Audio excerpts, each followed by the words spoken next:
आदाब, सत श्री अकाल, नमस्कार। आप देख रहे हैं मत अभिमत और मैं हूं आपका दोस्त राकेश कुमार। आज हम अपराध की एक ऐसी सच्ची घटना आपको बताने जा रहे हैं जिसको सुनकर आपके रोंगटे खड़े हो जाएंगे। इस कहानी में दो युवा दिल, एक लड़का एक लड़की की भेंट होती है। दोनों में प्यार होता है, प्यार परवान चढ़ता है, दोनों लव रिलेशन में रहने लगते हैं।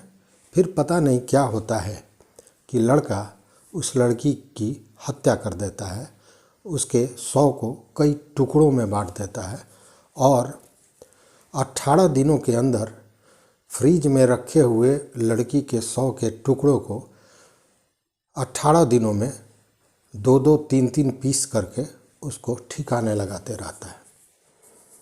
इस घटना की जानकारी 6 महीने तक किसी को नहीं होती है। 6 महीने के बाद जब मामला खुलता है तो सबके रोंगटे खड़े हो जाते हैं। आइए जानते हैं पूरी कहानी, जो दिल्ली के मेहरौली क्षेत्र को आतंकित कर दिया है। आखिर 6 महीने के बाद इस आपराधिक घटना की जानकारी कैसे होती है?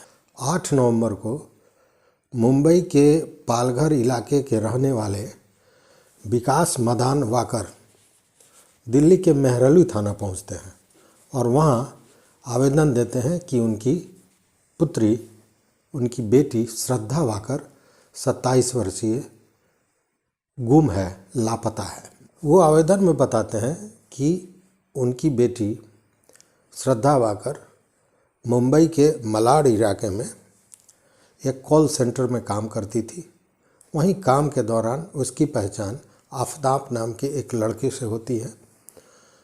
दोनों में पहचान बढ़ती है, पहचान प्यार में बदलता है और जब इसकी जानकारी घर वालों को, मतलब श्रद्धा के पिता को, विकास वाकर को होता है तो वो इसका विरोध करते हैं।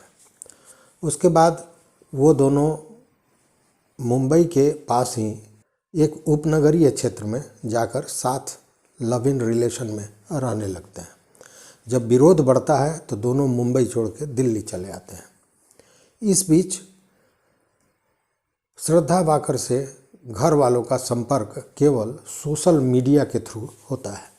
सोशल मीडिया से ही उनको जानकारी होती है कि वो मुंबई छोड़कर अब दिल्ली के मेहरौली इलाके के छतरपुर में मकान लेकर रह रहे हैं। जब कई महीनों से श्रद्धा वाकर सोशल मीडिया पर भी नहीं आती है, उसकी जानकारी नहीं मिलती है, तब श्रद्धा वाकर के बचपन का एक मित्र नारद घर वालों को बताता है कि मई से ही श्रद्धा वाकर, जो पहले उसके संपर्क में थी, उसका फ़ोन बंद है और उससे कोई संपर्क नहीं हुआ है और सोशल मीडिया पर भी वो एक्टिव नहीं दिखाई दे रही है। इससे परिजन चिंतित होते हैं और पिता विकास वाकर बसई गांव पुलिस स्टेशन पर जाकर एक आवेदन देते हैं। उस आवेदन के बाद उन्हें मनिकपुर पुलिस स्टेशन भेज दिया जाता है, जहां पे लापता के रूप में इस केस को दर्ज कर लिया जाता है। लेकिन पुलिस के पास कुछ खास जानकारी नहीं होती है, इसलिए पुलिस तकनीकी इंटेल जांच शुरू करती है और इससे पता चलता है कि नारद ने जो बात कही है कि मई से ही उसका टेलीफोन स्विच ऑफ है और वो सोशल मीडिया पर भी एक्टिव नहीं है, इसकी जानकारी पुलिस को होती है। साथ ही तहकीकात में यह भी पता चलता है कि मई के बाद से उसके बैंक अकाउंट से भी कोई ट्रांजैक्शन नहीं किया गया है। इन जानकारियों के बाद पुलिस के कान खड़े हो जाते हैं और शक और भी गहरा होता जाता है। इसी बीच मीरा मयंदार बसई बिरार के पुलिस आयुक्त सदानंद दाते दिल्ली पुलिस आयुक्त से बात करते हैं और इस केस में मदद मांगते हैं, चूँकि वो दोनों दिल्ली में ही अंतिम समय में रह रहे थे। और इसी बीच विकास वाकर दिल्ली के मैनपुरी में आवेदन देते हैं गुमशुदगी का। पुलिस उस आधार पर उस आफताब का पता लगाने का कोशिश करती है, तकनीकी मदद ली जाती है और गुप्त सूचना के आधार पर वाकर पुलिस के गिरफ्त में आ जाता है। उसके बाद पुलिस जब दबिश बनाती है तो आफताब जो राज खोलता है उसके बाद पुलिस के भी रोंगटे खड़े हो जाते हैं। अमेरिकन क्राइम ड्रामा डेक्स्टर और क्राइम वेब सीरीज को देखकर इस पूरे हत्या की कहानी रची गई थी। तो आखिर क्या कारण हुआ कि जब दोनों एक दूसरे से प्यार करते थे, लव इन रिलेशन में रहते थे, शादी की बात भी करते थे, तो क्यों आखिर आफताब ने श्रद्धा की हत्या कर दी? और हत्या के बाद साक्ष्य को मिटाने के लिए जिस जघन्य तरीके को अपनाया वह सुनकर रोंगटे खड़े कर देता है।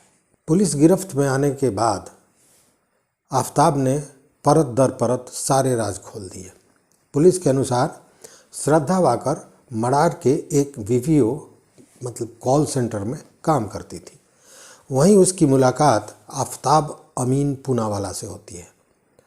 दोनों में दोस्ती होती है और दोस्ती धीरे धीरे प्यार में बदल जाता है। जब इस प्यार की जानकारी घर वालों को होती है तो घर वाले, श्रद्धा के घर वाले इसका विरोध करते हैं, लेकिन श्रद्धा प्यार में तब तक डूब चुकी थी।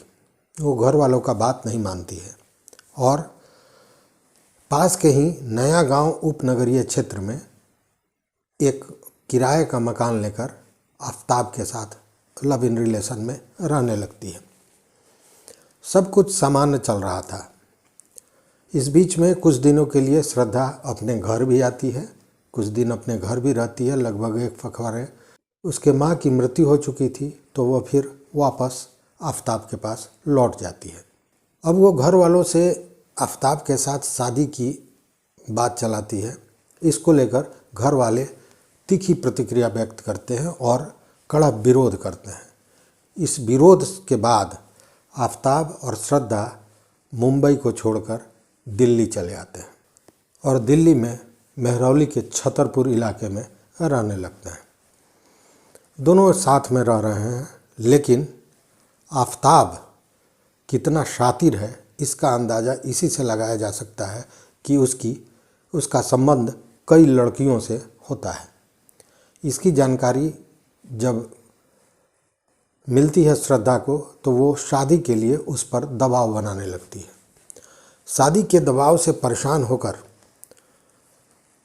दोनों में जो प्यार था अब वो तकरार में बदलने लगता है। तकरार भी ऐसा कि कभी कभी वो मारपीट में तब्दील हो जाता है। घटनाक्रम इसी तरह चल रहा है।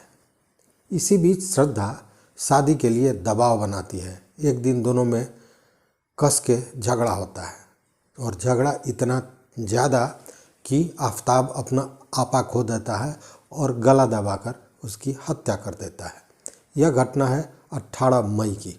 मौत हो जाने के बाद आफताब अब शव को ठिकाने लगाने की सोचता है और वह शव को छोटे छोटे टुकड़ों में 35 टुकड़ों में बांट देता है, काट देता है।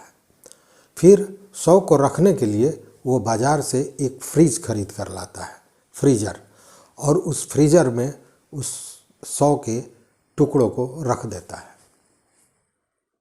बहसीपना कितना इसका अंदाज़ा इससे लगता है कि वो हमेशा फ्रीज़र खोलकर श्रद्धा के चेहरे को देखा करता है और उसी कमरे में सोता है जिस कमरे में उसने श्रद्धा के शव को टुकड़ों में बांटा था। आफताब 2 महीने तक एक होटल में शेफ का ट्रेनिंग ले चुका था। उसके चलते मांस कैसे काटा जाता है और उसको प्रिजर्व कैसे किया जाता है, कैसे संरक्षित करके ज़्यादा दिनों तक रखा जाता है, इसकी पूरी जानकारी उसके पास होती है। और यह जानकारी नेक काम में नहीं लगाकर श्रद्धा के शव के टुकड़ों को संरक्षित रखने के लिए करता है और उसके बदबू को रोकने के लिए वह रूम रिफ्रेशनर और अगरबत्ती का प्रयोग करता है। शव को ठिकाने लगाने के लिए वो बहुत शातिराना ढंग से प्लान बनाता है। वह रोज़ रात में शव के कुछ टुकड़ों को एक पॉलीथीन में लपेटता है और रात में मेहरौली के आगे जंगली इलाके में जाकर उसे फेंक देता है। यह सिलसिला 18 दिनों तक चलता है। और इससे वो कितना शातिर है इसका अंदाज़ा लग सकता है कि इस बीच में वो लगातार सामान्य तरीके से नियमित ढंग से अपने ऑफिस जाता है, अपना काम करता है कि उस पर किसी को शक न हो। उसके बाद व्यवहार में भी कुछ इस तरह का नज़र नहीं आता है कि कोई उस पर शक करे। अंततः 100 के सारे टुकड़ों को ठिकाने लगाने के बाद वो फ्रिज को साफ करता है। लेकिन होता यूँ है कि जब दोनों मुंबई से दिल्ली आ जाते हैं और मेहरौली के छतरपुर में रहने लगते हैं, उस बीच भी श्रद्धा के जो परिजन हैं वो श्रद्धा से जुड़े हुए थे सोशल मीडिया के थ्रू। सोशल मीडिया से ही श्रद्धा की उनको जानकारी मिलती थी और वहीं से उनको जानकारी मिला था कि वो छतरपुर में रहते हैं। लेकिन मई के बाद से उनको इसकी कोई जानकारी नहीं मिल रही थी। इसी बीच में जब घर वाले परेशान होते हैं और पूछताछ करते हैं तो श्रद्धा का एक बचपने का मित्र जिसका नाम नारद होता है वो उनको बताता है कि श्रद्धा उसके साथ टेलीफोन से जुड़ी हुई थी, उसकी बातें हुआ करती थी, लेकिन मई के बाद उससे कोई बात नहीं हुई है, उसका टेलीफोन हमेशा स्विच ऑफ होता है, सोशल मीडिया पर भी एक्टिव नहीं है। और इसी को लेकर शक पैदा होता है, जिसके बाद विकास मदान वाकर पुलिस के पास जाते हैं और पुलिस की कार्रवाई वहाँ से शुरू होती है। 8 नवंबर को वो दिल्ली पहुँचते हैं और छतरपुर के उस फ्लैट पर पहुँचते हैं जहाँ दोनों रहते थे। तो फ्लैट बंद मिलता है और तब वो छतरपुर थाने जाकर पूरी आपबीती बताते हैं। इसके बाद पुलिस सक्रिय होती है और तब आफताब गिरफ्त में आता है। आफताब अभी पुलिस हिरासत में है और उसको कड़ी से कड़ी सज़ा मिलेगी। आफताब के इस रोंगटे खड़े कर देने वाले खुलासे के बाद पुलिस भी सकते में। पुलिस ने उसे गिरफ्तार कर लिया है, उस पर अब कानूनी कार्रवाई चल रही है, चलेगी और निश्चित रूप से न्यायालय उसके अपराध की सज़ा उसे देगा। यह सारी कहानी मीडिया में छप चुकी है, आ चुकी है और उसी के आधार पर ये कहानी हमने आपके लिए संग्रहित किया था। तो कहने का मतलब यह है कि जहाँ से सच्चे प्यार की कहानी शुरू होती है, वहीं झूठे प्यार से अपराध की शुरुआत भी होती है, जिसकी परिणति आपके सामने है। ये कहानी सुनाने का मकसद न किसी को डराना था और न किसी को आहत करना था। इसका मकसद यह था कि समाज में जो चीज़ें हो रही हैं उससे हम और आप सतर्क रहें। तो देखते रहिए मत अभिमत। अगली वीडियो में फिर मिलेंगे। अगर चैनल पर नए हो तो निश्चित रूप से सब्सक्राइब कर लें और वो घंटी जैसी जो आकृति है उसको दबा दें, ताकि हम जो वीडियो बनावें वो आप तक सबसे पहले पहुँचे। तो आप भी रहिए सतर्क, सुरक्षित। बहुत बहुत धन्यवाद। कोटिशः आभार।